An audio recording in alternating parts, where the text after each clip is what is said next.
ഓം നമോ ഭഗവതേ വാസുദേവായ. ഏതാം വിഭൂതിം യോഗം ച മമ യോ വേത്തി തത്വതഃ സോവികമ്പേന യോഗേന യുജ്യതേ നാത്ര സംശയഃ. അഹം സർവസ്യ പ്രഭവോ മത്തഃ സർവം പ്രവർത്തത്തെ ഇതി മത്വാ ഭജന്തെ മാം ബുധാ ഭാവസമന്വിതാഃ. മच्चित्ता മദ്ഗതപ്രാണാ ബോധയന്തഃ പരസ്പരം കഥയന്തശ്ച മാം നിത്യം തുഷ്യന്തി ച രമന്തി ച. ഓം നമോ ഭഗവതേ വാസുദേവായ. എല്ലാ സജ്ജനങ്ങൾക്കും നമസ്കാരം. നമ്മൾ ഭഗവാന്റെ വിഭൂതി യോഗം എന്ന 10-ാം അധ്യായം, ഭഗവത്ഗീതയിലെ 10-ാം അധ്യായത്തിലെ ഏതാനും ശ്ലോകങ്ങൾ പഠിച്ചു. ഇനി നമ്മൾ ബാക്കി ഭാഗങ്ങൾ കൂടി പഠിക്കുകയാണ്. 7-ാമത്തെ ശ്ലോകം മുതൽക്ക് ആരംഭിക്കാം. 7 വരെ പഠിച്ചു കഴിഞ്ഞതാണ്. ഏതാം വിഭൂതിം യോഗം ച മമയോ വേത്തി തത്വതാം സോവികമ്പേന യോഗേന യുജ്യതേ നാത്ര സംശയ.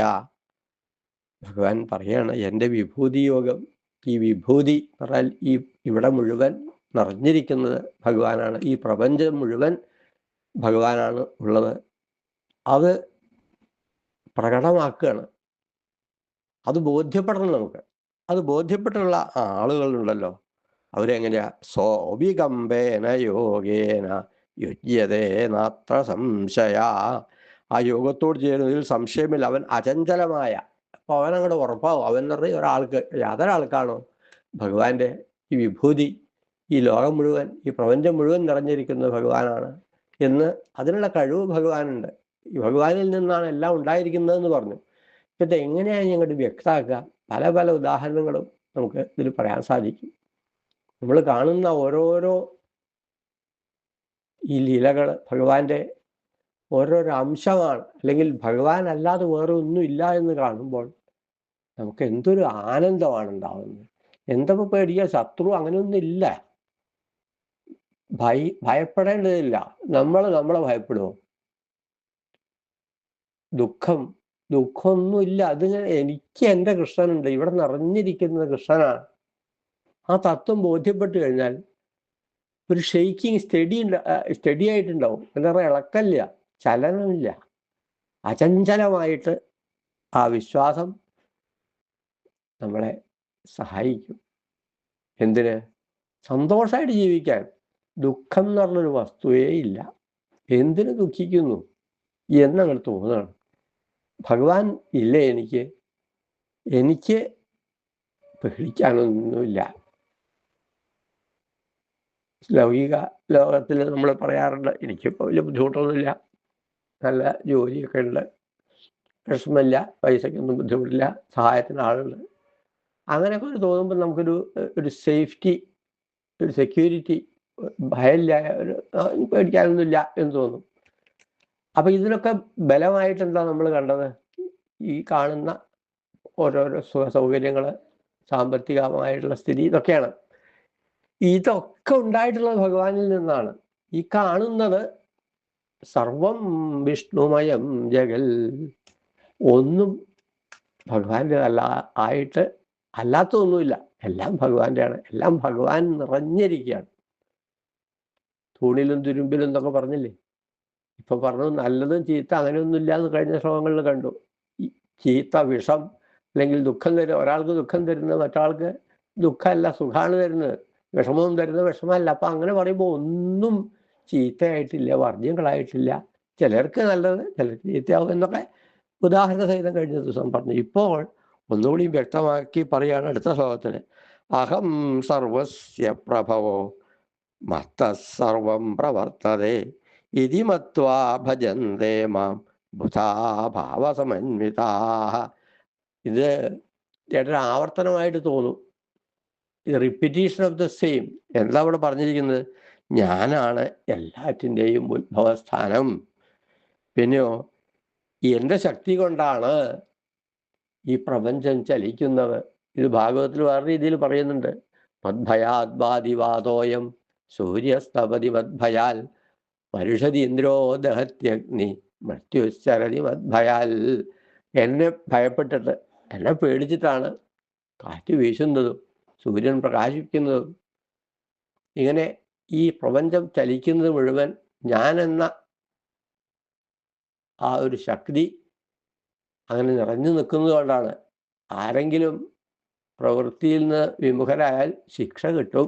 അപ്പൊ എന്നെ പേടിച്ച് നല്ലൊരു ഭരണകർത്താവ്, ഒരു അഡ്മിനിസ്ട്രേറ്ററായിട്ട് ഭഗവാൻ ഇങ്ങനെ നിൽക്കുകയാണ്. ഇപ്പൊ പണിയെടുക്കാതിരിക്കുക, ജോലിക്കാരെ അപ്പൊ മേൽനോട്ടത്തിന് ആളുണ്ടെന്നുള്ള അവിടെ എന്താ അങ്ങനെ ഇരിക്കുന്നത്? സമയമായില്ലേ? ഇതൊരു എന്താ പറയാ, ഒരു നേതാവിൻ്റെ അല്ലെങ്കിൽ ഇതെല്ലാം നടത്തിക്കുന്ന ഒരാളുടെ ചുമതല. അത് എനിക്ക് വളരെ ബോധ്യപ്പെട്ടിട്ടുണ്ട്. അതുപോലെ പറഞ്ഞാൽ ഞാനൊരു പ്രിൻസിപ്പളായിട്ട് നിന്ന സമയത്ത് എല്ലാം നോക്കണം. ഇപ്പോൾ ടീച്ചേഴ്സിനെയും വേണം, കുട്ടികളെയും നോക്കണം. ടീച്ചേഴ്സ് ക്ലാസ്സിൽ ശരിക്കും പോകുന്നില്ലേ, ഒരു കുഴപ്പമൊന്നുണ്ടോ, അവരോട് പഠിപ്പിക്കേണ്ടി വരും. നമ്മൾ ഇടയ്ക്ക് അങ്ങോട്ട് പോയി നോക്കി, ക്ലാസ്സിൽ സമയമായി പോയിട്ടില്ലെങ്കിൽ നമ്മളത് വടിയെടുത്ത് ഇങ്ങനെ കുട്ടികളെ കയറുന്നില്ലേ നോക്കും. കുട്ടികൾ കയറിയാൽ മാത്രം പോരാ, ടീച്ചേഴ്സിന് ഇടയ്ക്കൊന്ന് ചിലപ്പോൾ വേണ്ടി വരും. അപ്പം അവരുടെയൊക്കെ ഒരു ദുർമുഖം ഉണ്ടാവും ഇടയ്ക്ക്. അപ്പം സാധാരണ മനുഷ്യനായ നമുക്ക് ഇത് വിഷമായി. ഞാനിങ്ങനെ പറയുമ്പോൾ അവർ വിഷമിക്കും, അവരോടൊരു ശത്രുതയായി വേണോ ഇടയ്ക്ക് പിന്മാറാൻ തോന്നും. പക്ഷെ ഭഗവാൻ അതില്ല. ഭഗവാൻ ഒരു ഭയമില്ല. എന്താ വേണ്ടത്? ആരെ എന്നെ പേടിക്കുന്ന വേണം. ഞാനവരെ പേടിപ്പിക്കുന്നുണ്ടല്ലോ, അല്ലെങ്കിൽ അവർ എന്നോട് ശത്രുത അങ്ങനെ അവർക്കൊണ്ട് ഇല്ലതാനും. ഞാനൊരു ഉദാഹരണം പറഞ്ഞു, വലിയ എന്താ പറയുക, ശരിയായിട്ടുള്ളൊരു ഉദാഹരണമല്ല എങ്കിലും ഒരു ഭരണാധികാരി, നടത്തിപ്പുകാരൻ, ഉടമസ്ഥൻ ആയിട്ട് ഭഗവാൻ ഉണ്ട്. അപ്പം നമുക്ക് ഭയപ്പെടാനൊന്നുമില്ല. അതെല്ലാം നടത്തേണ്ട രീതിയിൽ അങ്ങനെ നടത്തിക്കോളും. നമുക്ക് എന്താ വേണ്ടുള്ളൂ? നമ്മളെന്താ ചെയ്യേണ്ടതുള്ളത്? നമുക്ക് ചില കർമ്മങ്ങളുണ്ട്. ഓരോരുത്തർക്കും എല്ലാവർക്കും ഓരോരോ ഡ്യൂട്ടി ഉണ്ട്. അത് നിർവഹിക്കുക. എങ്ങനെ വേണം? ആവുന്ന വിധം നന്നായിട്ട് ചെയ്യുക. എന്നിട്ട് പറയുക, കൃഷ്ണ എന്നെ കൊണ്ട് ഇതൊക്കെ സാധിച്ചിട്ടുള്ളൂ, ഒന്നുകൂടി നന്നായിട്ട് ചെയ്യാൻ അവിടുന്ന് സഹായിക്കണം എന്ന് പറഞ്ഞാൽ നമ്മുടെ പ്രവൃത്തിയെല്ലാം നന്നായി തീരും. പിന്നെ പറയാണ്, മച്ചിത്താ മൽഗത പ്രാണ. ഇതെല്ലാം മുഴുവനായില്ല. ഇത് മത്വാ ഭജന്തേമാം. ഈ രീതിയിൽ എല്ലാം ഭഗവാനിൽ നിന്നാണ് ഉണ്ടായിട്ടുള്ളത്, എല്ലാം പ്രവർത്തിക്കുന്നത് ഭഗവാൻ ആണ് എന്ന് മനസ്സിലാക്കി, ഈ രീതിയിൽ ഈ തത്വം മനസ്സിലാക്കിയുള്ള ഒരാള് ബുധൻ എന്ന് പറയുന്നു, അറിവുള്ളവനാണ്. അവൻ എന്ത് ചെയ്യുന്നു? ഭക്തിയോടുകൂടി എന്നെ ഭജിക്കുന്നു. അപ്പൊ ഈ ഭക്തി എന്നുള്ള ആ ഒരു ഭാവം, നമുക്കൊരു അപ്രോച്ചബിൾ, നമുക്ക് സമീപിക്കാൻ പറ്റിയ ആളാണ്. ശ്രീരാമകൃഷ്ണദേവൻ രംഗനാഥ സ്വാമി പറയുന്നു, ഒരു ഗൃഹസ്ഥൻ അല്ലെങ്കിൽ രാജാവ് ഒരു വീട്ടിലെ കാരണവർ തന്നെയാണെങ്കിലും രണ്ടു തരം ആൾക്കാരെ കാണാൻ സാധിക്കുന്നു. ചിലര് വളരെ കർക്കശക്കാരായിരിക്കും, ചിരിക്കൊന്നുമില്ല, ഗൗരവത്തിൽ ഇങ്ങനെ ഇരിക്കും, കാര്യങ്ങളൊക്കെ നോക്കുകയും ചെയ്യും. പക്ഷെ അങ്ങനെയുള്ള ആളെ ബാക്കിയുള്ള ആൾക്കാർ ഒരു ഭയത്തോടു കൂടിയാണ്, അങ്ങോട്ട് ചെല്ലാനൊരു മടിയാണ്, കാര്യങ്ങൾ പറയാനും മടിയാണ്, ഒക്കെ വളരെ ബഹുമാനത്തോടു കൂടി ശബ്ദമൊക്കെ അങ്ങനെ വളരെ മൃദുവാക്കിയൊക്കെ ചെന്ന് ഓരോ ആവശ്യങ്ങളൊക്കെ പറയണമല്ലോ. അപ്പോൾ അതിനൊരു നല്ല കാര്യമാണെങ്കിൽ തന്നെ ഭംഗിയായിട്ടൊന്നും, പിന്നെ ഒരു നല്ല മാർക്ക് കിട്ടി, പാസ്സായി, അല്ലെങ്കിൽ നല്ലൊരു ജോലി കിട്ടി എന്നുള്ള വിവരം പറയുമ്പോൾ അതിലൊരു അഭിനന്ദിക്കുക ഒന്നും കാര്യമായിട്ടൊന്നും ഉണ്ടാവില്ല. നന്നായി, രണ്ട് വാക്ക് മാത്രം. പിന്നെ ചില കാര്യങ്ങൾ വേണം, അപ്പോൾ കാശ് വേണം, അല്ലെങ്കിൽ വേറെ എന്തെങ്കിലും വേണം എന്നൊക്കെ പറയുകയാണെങ്കിൽ ഒരു അക്ഷരം മാത്രം പറയാം, കൊടുക്കുകയും ചെയ്യും. അങ്ങനെ ഒരു ഗൃഹനാഥൻ. പിന്നെ വളരെ സോഷ്യലായിട്ട് എന്തൊക്കെയാന്ന് ഇങ്ങനെ വെറുതെ എല്ലാവരും എല്ലാ വിഷമമൊന്നും ഇല്ലല്ലോ, സുഖല്ലേ, കുട്ടികളായാലും മറ്റുള്ളവരോടൊക്കെ നല്ല രീതിയിൽ ചോദിക്കുക. അവർ എന്തെങ്കിലും നല്ലത് കിട്ടിയാൽ, അല്ലെങ്കിൽ അവർ നല്ല അഭിനന്ദനങ്ങൾ കൊടുക്കുക, അല്ല ഉയർച്ചകൾ, നേട്ടങ്ങളൊക്കെ കിട്ടിയാൽ അങ്ങനെയുള്ള ആളും ഉണ്ടാവും. അപ്പോൾ ആരെടുത്തേക്കാ കൂടുതൽ സൗകര്യത്തോടു കൂടി സന്തോഷത്തോടു കൂടി സമീപിക്കുക?